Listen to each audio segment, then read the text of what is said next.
Hello friends, तो आज हम बात करने वाले हैं पैरानोइड पर्सनालिटी डिसऑर्डर। देखो, जो पैरानोइया होता है, पैरानोइया में आपको पता होगा कि पैरानोइया का ही बड़ा फॉर्म होता है पैरानोइड पर्सनालिटी डिसऑर्डर।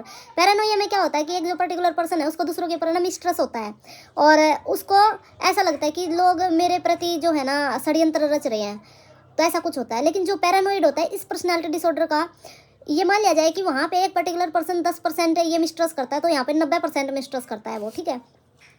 तो जो पैरानोइड पर्सनालिटी डिसऑर्डर होता है ना, ये इसमें सिर्फ एक ही चीज़ नहीं होती है ना, ग्रुप ऑफ कंडीशन होता है। ग्रुप ऑफ कंडीशन होता है, मतलब इसमें बहुत सारी कंडीशन ऐसी होती हैं जो कि सारी की सारी मिलकर पैरानोइड पर्सनालिटी डिसऑर्डर को डिफाइन करती हैं।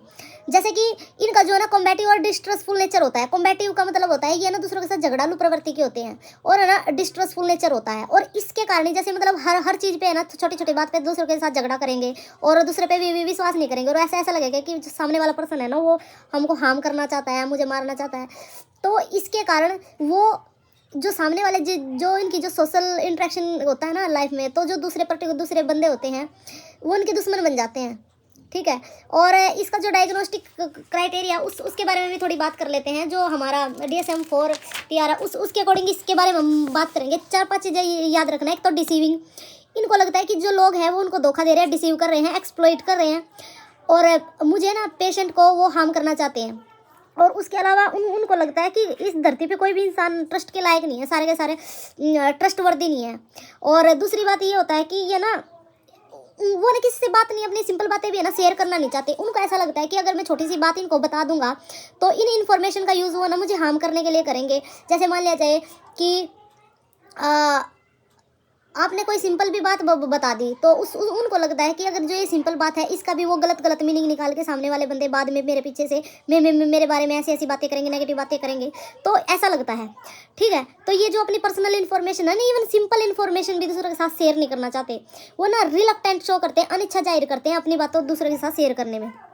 और वो दूसरों के ना जो इनोसेंट बिहेवियर होता है, इनोसेंट सी बातें होते हैं, उनका भी ना वो ऐसा मीनिंग निकाल लेंगे खुद के लिए इंसल्टिंग सा मीनिंग निकाल लेंगे इनोसेंट बातों का भी। फॉर एग्जांपल, अगर मुझे ही पैरानोइड पर्सनालिटी डिसऑर्डर है, तो अगर मुझे पैरानोइड पर्सनालिटी डिसऑर्डर और मैं यहाँ पे बैठ के आपको टीच कर रही हूँ या फिर स्टडी कर रही हूँ, और बाहर से कोई लेडीज आती है, वो बोलती है अच्छा पिंकी पढ़ रही है, तो मैं कहती हूँ तो अगर मेरे को पैरानोइड पर्सनालिटी डिसऑर्डर, तो मैं ऐसा भी बोल सकती हूँ अच्छा ये तो इसलिए बोल रही है क्योंकि मैं थोड़ी है ना कम होशियार हूँ, कम इंटेलिजेंट हूँ, और जो इनकी बेटी है वो बहुत ज़्यादा इंटेलिजेंट है, क्योंकि ये मेरे को ऐसा सोचती है कि मुझे इतना ज़्यादा आता नहीं और ये तो मेरे बारे में गलत सोच रही है।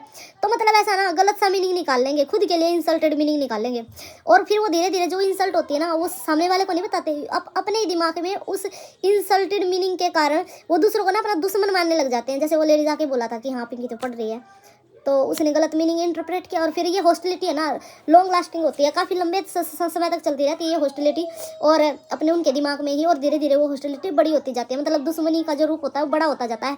और देखो सामने वाले ने तो बिल्कुल ही सिंपल बात कही थी, लेकिन वो खुद ही वो कर लेते हैं। और जो इनका सेक्सुअल पार्टनर होता है या उनका स्पाउस होता है, उनके ऊपर भी इनको ट्रस्ट नहीं होता, मतलब मिस्ट्रस होता है। मतलब वो कई बार ऐसा बोलते हैं उनको कि कहाँ गई थी, किससे बातें कर रही थी, अभी तक कहाँ थी, तो ऐसा कुछ बोलते मिलते हैं। Thank you. अगर आपको ये वीडियो अच्छी लगी है तो इस वीडियो को लाइक करें, शेयर करें, चैनल को सब्सक्राइब करें। और इसके अलावा मैं इग्नू के, सुभारती यूनिवर्सिटी के और भी कई सारी यूनिवर्सिटी है कि किसी भी यूनिवर्सिटी के आप मेरे से हैंड रिटन असाइनमेंट अगर आपको बनवाने हैं तो आप बनवा सकते हो। मैं हैंड राइटिंग का काम करती हूँ। अगर आपको गैस पेपर चाहिए इग्नू के और भी किसी यूनिवर्सिटी के, तो आप मुझे कॉन्टैक्ट कर सकते हो। वैसे पर्टिकुलर तो मैं इग्नू के बनाती हूँ, लेकिन और अगर आपको और भी किसी भी यूनिवर्सिटी से रिलेटेड अगर आपको हैंड रिटन असाइनमेंट चाहिए तो आप मुझे कॉन्टैक्ट कर सकते हैं। Thank you.